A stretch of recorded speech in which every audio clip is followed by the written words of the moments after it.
Bonjour Serge Abitboul, merci beaucoup d'être avec nous. Bonjour.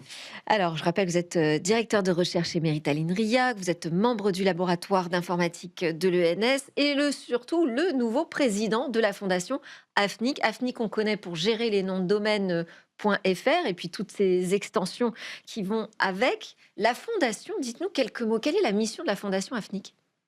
Alors la mission est extrêmement glorieuse, c'est de réduire la fracture sociale, de favoriser l'inclusion numérique et plus généralement de contribuer à un Internet plus solidaire, plus soutenable. Donc on retrouve plein de choses dedans, y compris des aspects nouveaux comme la sobriété numérique par exemple. Et pourquoi vous, à titre personnel, vous avez jugé intéressant de vous impliquer dans cette fondation au point d'en prendre la présidence? J'ai réalisé que toutes leurs valeurs, toutes les actions de cette fondation s'inscrivaient complètement dans ce qui moi me passionne.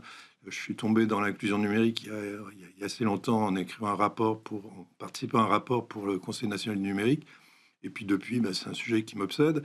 Et là, je trouvais des gens qui travaillaient là-dessus, qui bossaient sérieusement, qui dépensaient de l'argent pour travailler là-dessus. Donc, pour moi, la seule question, c'était est-ce que je pourrais être utile?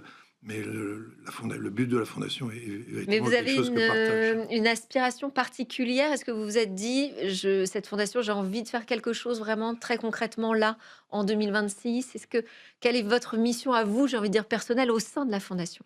Alors, modestement, je pense que la fondation fonctionne bien et j'ai pas envie de changer les choses.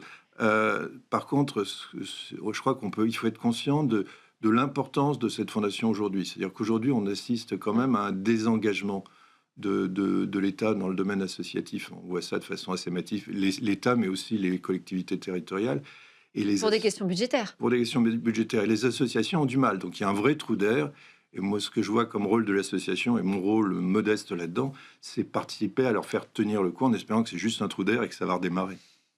Mais alors justement, si on parle du nerf de la guerre, l'argent, comment est-ce que c'est financé aujourd'hui, la fondation AFNIC? Ah, c'est assez intéressant. C'est-à-dire que bon, l'AFNIC est une association elle-même Oui.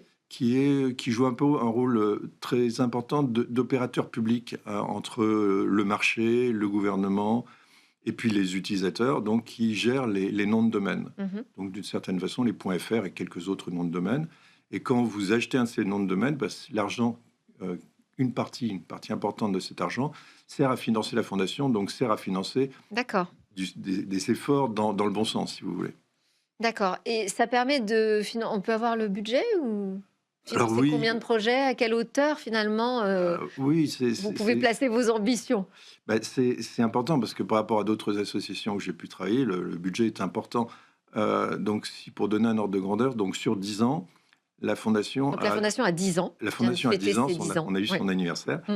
La fondation en 10 ans a dépensé plus de 13 millions d'euros pour à peu près 700 projets financés qui luttaient pour un Internet plus solidaire, par exemple. Donc c'est très significatif. C'est très significatif et c'est sur une gamme de projets. Alors, tous ces projets ont un point commun, c'est qu'ils utilisent le numérique pour faire le bien, entre guillemets. C'est-à-dire, je sais pas, aussi bien dans le médical que dans l'inclusion numérique, que dans toutes ces causes nobles pour rendre un Internet plus solidaire et plus juste, plus soutenable. Voilà, c'est là-dedans qu'on travaille. Il y a plus de 700 projets, donc c'est un gros truc quand même. Et donc vous, votre rôle, en tant que président finalement, c'est de sélectionner ces Non, projets que la fondation va soutenir?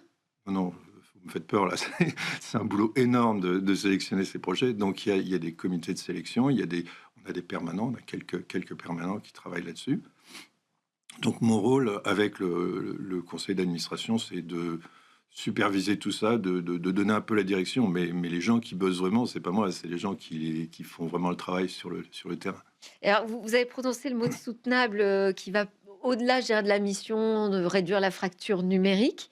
Est-ce que ça, c'est une nouvelle direction qui a décidé, d'être prise par vous ou par, C'est la pas par moi, fondation? c'était déjà pris par la D'accord. fondation. Donc il y a des aussi bien, c'est l'utilisation du numérique pour faire le bien, si on veut dire peut-être un Ouais, peu parce que qu'est-ce rapidement. que le bien, Voilà, c'est pour ça que c'est un Serge? peu Oui. non, donc il faut plutôt décliner. Donc, par exemple, l'inclusion numérique, tout ce qui est lutte contre la fracture numérique, qui est quand même quelque Oui. chose de clé.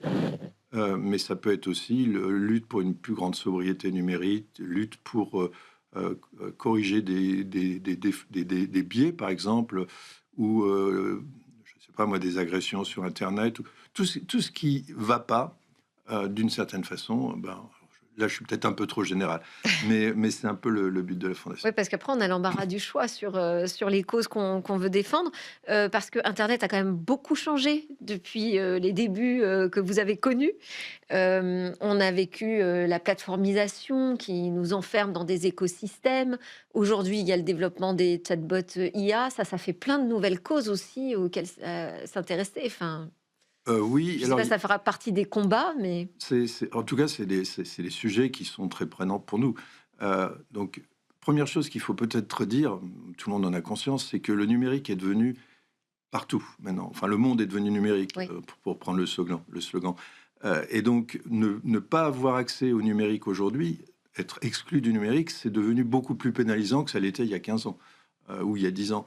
Donc maintenant, peut-être qu'on a fait des tas de progrès. Il y a des tas de très belles associations comme Emmaüs Connect et d'autres qui travaillent là-dessus, Famille Rurale, qui travaillent là-dessus. Il y a plein de progrès qui ont été réalisés, mais aujourd'hui, les gens qui sont exclus sont peut-être encore plus exclus qu'avant. Donc le combat reste important. Et comme vous l'avez bien dit, il y a des sujets un peu nouveaux, l'IA étant un de ces sujets. Alors moi, je suis fondamentalement optimiste, donc je pense que l'IA, à terme, va nous aider à lutter contre ces problèmes, notamment les problèmes d'exclusion. Donc oui, c'est un outil, mais aujourd'hui, ne pas avoir accès à l'IA, c'est déjà un handicap par rapport à ceux qui ont accès. Donc il y a une transformation qui a lieu dans le numérique Vous aujourd'hui. n'êtes pas du tout sur les sujets, de déconnexion, de lutte contre l'économie de l'attention. Vous vous dites: «Il faut déjà donner accès à tout le monde à l'outil» et on en est encore là. Voilà, pour moi, c'est le vrai sujet. Alors, il faut pas non plus dire qu'il y a pas de problème de trop grande connexion pour certains. Il y a des problèmes, il y a des problèmes de harcèlement pour les enfants, il y a des tas de problèmes qu'il faut régler et qu'on peut régler. Mais pour moi, le vrai problème, c'est comment on donne accès à tout le monde. Je veux dire, les gosses des banlieues, ils utilisent peut-être trop de jeux vidéo, j'en sais rien. Et de Mais en réseaux tout cas, sociaux? ils sont pas assez versés dans l'utilisation du numérique. Ils connaissent pas assez d'informatique, etc. Donc, pour moi, Le ce sujet de sujet-là, l'éducation le sujet de l'éducation est numérique, ouais. fondamental. On a fait des progrès avec maintenant l'éducation de l'informatique au Mmh. collège et au lycée, mais il reste encore beaucoup de chemin à faire. Et pour moi, ce qui m'inquiète plus, c'est les gens qui sont pas assez formés au numérique, plus que d'être trop connectés. Et un exemple peut-être de projet, là, nouveau que vous allez soutenir? Juste pour donner un aspect concret Alors, à l'action de la fondation? je vais plutôt donner un exemple d'un projet qu'on soutient depuis un certain temps, qui s'appelle Mémo de vie, parce que ça inspire bien le côté Internet humain. Donc l'idée, c'est de donner une plateforme dans laquelle les gens qui sont victimes de violences peuvent aller mettre des photos, des vidéos, des audios, des témoignages, Des preuves, des c'est ça? certificats médicaux, etc. Des preuves qui pourraient être un jour peut-être utiles. Donc voilà, c'est au service des gens qui sont peut-être pas très connectés, mais qui ont besoin d'aide, une plateforme qui va les aider à garder toutes ces informations-là.